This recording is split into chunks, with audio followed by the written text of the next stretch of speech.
The day my husband asked for a divorce, I was seconds away from signing the papers, until a complete stranger handed me an envelope and whispered, "If you still love your husband, read this before you sign."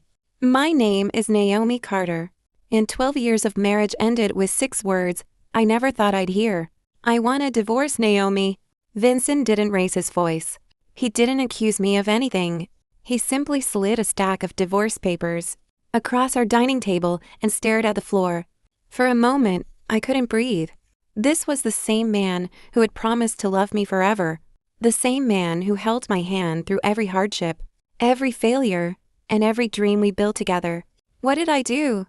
I whispered. He slowly shook his head. "You did nothing." Those 3 words hurt even more. If I did nothing, then why? His eyes filled with tears, but he refused to answer. Instead, he stood up, grabbed his coat, and quietly walked out the front door. An hour later, I found myself sitting alone outside the courthouse. The divorce papers rested on my lap. One signature, and 12 years would disappear forever. As I picked up the pen, someone stopped beside the bench. "Naomi Carter?" I looked up. An older man wearing a dark gray coat stood in front of me. I'd never seen him before. Without introducing himself, he handed me a thick brown envelope. "What's this?" I asked. He looked directly into my eyes. "If you still love your husband, don't sign those papers." Before I could ask another question, he turned and walked away into the crowd. My hands trembled as I looked down at the envelope. Across the front, written in Vincent's unmistakable handwriting, were 5 chilling words: "Open only if I leave." I slowly opened the envelope. The very first photograph inside showed my husband, standing beside a little girl who looked exactly like him. My hands began to shake. The little girl couldn't have been older than 7. She had Vincent's dark eyes, his smile, even the tiny dimple on her left cheek. My heart sank. "No." I whispered the word without realizing it. For 12 years, I believed I knew every part of my husband's life. Yet here he was, holding a child I'd never seen before. I pulled out another photograph. This one showed Vincent kneeling beside the little girl as she blew out birthday candles. They looked like a father and daughter celebrating together. Tears filled my eyes. So this is why. I thought, this is why he wants the divorce. My phone suddenly rang. "Vincent." I stared at his name on the screen. I couldn't answer. Not after what I'd just seen. The phone stopped, then rang again, and again. Finally, I turned it off. There was still one folded letter inside the envelope. Across the front, in Vincent's handwriting, were 6 words: "Please read everything before judging me." I unfolded it with trembling hands. "Naomi, if you're reading this, Arthur reached you before you signed the divorce papers. Asterisk." I froze. So the stranger knew Vincent. You're probably looking at the photographs and thinking, "I've betrayed you." I swear on everything I love, I never cheated on you. I frowned. Then who was the little girl? I kept reading. "Her name is Lily. She isn't my daughter." What? I read the sentence again. "But she is the reason I'm asking you to divorce me." Nothing made sense anymore. Just then, a shadow appeared beside the bench. Arthur had returned. He looked down at the letter, then quietly said, "Vincent couldn't tell you the truth. He thought you'd never forgive him." I stood up. "Tell me who Lily is." Arthur sighed, then whispered the words that made my entire world stop. "Lily isn't Vincent's daughter." He looked straight into my eyes. "She's the daughter you were told died the day she was born." I stared at Arthur. The world around me disappeared. "No," I whispered. "That's impossible. I've never been pregnant." Arthur lowered his head. "That's what you've been led to believe." I stepped back. "What are you talking about?" Before he could answer, Vincent came running out of the courthouse. "Naomi." His voice cracked. The moment he saw Arthur standing beside me, he stopped. His face turned pale. "You gave her the envelope." Arthur nodded. "She deserved the truth." Vincent closed his eyes. "I wanted to tell her myself." I held up the photograph. "Who is Lily?" Neither man answered. My patience finally broke. "I asked you a question." Vincent slowly walked toward me. His eyes were filled with tears. Her name is Lily. She's 7 years old, and I've been taking care of her since the day she was born. I felt my knees weaken. Why? He looked away. Because I promised someone. What does that even mean? Arthur quietly said, "Open the second envelope." I frowned. There isn't another envelope. Arthur pointed inside the first one. Hidden beneath the photographs was another sealed packet. Inside was a hospital bracelet. Naomi Carter was exactly 7 years earlier. I couldn't understand.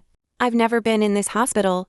Vincent looked at me with tears streaming down his face. You were. You just don't remember. The room seemed to spin. He slowly nodded. My voice trembled. What truth? Vincent reached into the packet. Baby Carter. Since weeks. I couldn't breathe. I turned the ultrasound over. On the back were 5 words I had no memory of writing. I can't wait to meet you. I stared at my own handwriting. The words felt familiar, yet I had no memory of writing them. My hand shook so badly that the ultrasound picture slipped onto the pavement. Vincent picked it up before the wind carried it away. Naomi, I never wanted you to find out like this. I looked at him through tears. Then tell me everything. He swallowed hard. 7 years ago, you were 8 months pregnant. I couldn't breathe. No, you're lying. He slowly shook his head. I wish I was. You decorated a nursery. You picked out tiny clothes. You even chose her name, Lily. The name echoed in my mind. Lily. Why did it sound so familiar? Arthur reached into the envelope again. There was one more thing. He handed me a small silver music box. The moment I touched it, a melody began to play. Without thinking, I softly whispered, "Good night, my little Lily." The words escaped my lips automatically. I froze. Vincent stared at me. You remember? I covered my mouth. No! I don't know why I said that. Vincent's eyes filled with tears. You sang that lullaby every night while you were pregnant. I felt a sharp pain in my head. Tiny flashes filled my mind. A yellow nursery. A crib. Pink baby blankets. Then, a terrible screech. Bright headlights. Shattered glass. I gasped. The accident. Vincent nodded. The doctors saved your life. But you suffered a severe brain injury. When you woke up, you remembered me. You remembered our home, but you had completely forgotten the pregnancy. I couldn't stop crying. What about Lily? My voice barely came out. They told me she died. Vincent looked away. They told both of us that. Arthur quietly added, but they lied. I stared at him. Lied? Arthur nodded. The hospital made a mistake that night. A mistake they've spent 7 years trying to hide. Arthur placed one final document into my hands. Across the top were the words, "Confidential. Never released to the family." At the bottom, one sentence changed everything. Infant transferred to another guardian by unauthorized order. I read the sentence again and again. It never changed. My hands were shaking so badly that I almost dropped the document. I looked at Vincent. They gave our baby away? He slowly nodded. Without our permission. I couldn't breathe. Who took her? Arthur answered before Vincent could speak. Not who. Who ordered it? He handed me one final hospital record. At the bottom was a single signature. Dr. Rebecca Lawson. The name meant nothing to me. Who is she? Vincent looked away. The chief doctor who treated you after the accident. Arthur sighed. She told Vincent that Lily had died a few hours after birth. But that wasn't true. She secretly arranged for another family to take Lily. My voice cracked. Why would anyone do something like that? Arthur hesitated. Because someone paid her. Everything inside me went cold. Paid her? He nodded. A very wealthy woman who believed she deserved a child more than anyone else. Tears streamed down my face. So my daughter, she grew up thinking someone else was her mother. Vincent whispered, Yes. I could barely stand. Did she ever know about us? No. She was told her biological parents abandoned her. Those words shattered me. I imagined Lily growing up believing we had never wanted her. I buried my face in my hands. Oh, God. Arthur gently placed another photograph in front of me. It showed Lily at her 7th birthday. Standing beside her was a beautifully dressed woman wearing expensive jewelry. She had one arm around Lily. The smile on her face didn't reach her eyes. On the back of the photograph was one handwritten sentence. "She calls me Mom now." A tear rolled down Vincent's face. I've been secretly watching Lily for 7 years. I couldn't tell her who I was. If I did, the people who stole her threatened to make her disappear forever. I looked up in horror. "They threatened you?" Vincent nodded. "They have money. They have powerful friends. And they said, if we ever came near Lily, we'd never see her again." Arthur slowly reached into his coat pocket. He handed me a small pink birthday invitation. My heart stopped when I read the address. It wasn't across the country. It was only 15 minutes from our home. I couldn't believe it. For 7 years, my daughter had been living just minutes away, while I visited the same grocery stores, drove down the same streets, and celebrated birthdays with an empty heart. Lily was growing up without ever knowing who I was. Tears streamed down my face. "I want to see her." Vincent grabbed my hand. "Naomi, if we rush this, they'll take her away again." Arthur nodded. "He's right. We have one chance. The truth is finally on our side." The next afternoon, we stood outside a house printed on the birthday invitation. Pink balloons floated above the gate. Children laughed in the backyard. "Den, I saw her. Lily." She was chasing bubbles across the lawn. She laughed exactly the way Vincent did. My knees nearly gave out. "I've waited 7 years." I whispered. Before I could walk toward her, a woman stepped in front of us. It was the same woman from the photograph. She looked at Arthur, then at Vincent, and finally at me. Her confident smile disappeared. "You shouldn't be here."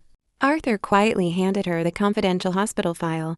"The police already have copies. So does the court." Her face turned white. "You don't understand." "No," Vincent interrupted. "For 7 years, you didn't understand." Minutes later, police cars pulled into the driveway. The woman lowered her head. She never resisted. She simply whispered, "I loved her." Arthur answered calmly, "Maybe you did, but she was never yours." As officers led her away, Lily looked frightened. She ran toward me without knowing why. She stopped only a few feet away. Then she looked into my eyes. "I know you," she whispered. I smiled through my tears. "You do?" She nodded. "I've dreamed about your face." I couldn't hold back anymore. I knelt down and opened my arms. After a long moment, she ran into them. I held my daughter for the very first time, not as a dream, not as a memory, but as her mother. Months later, the court officially returned Lily to us. Life wasn't perfect overnight. There were difficult conversations, tears, and years to make up for. But every night, I tucked Lily into bed and sang the lullaby I thought I had forgotten. She always smiled before falling asleep. Some people believe love is created by blood. I learned something different. Love never stopped being ours. It was only stolen for a while.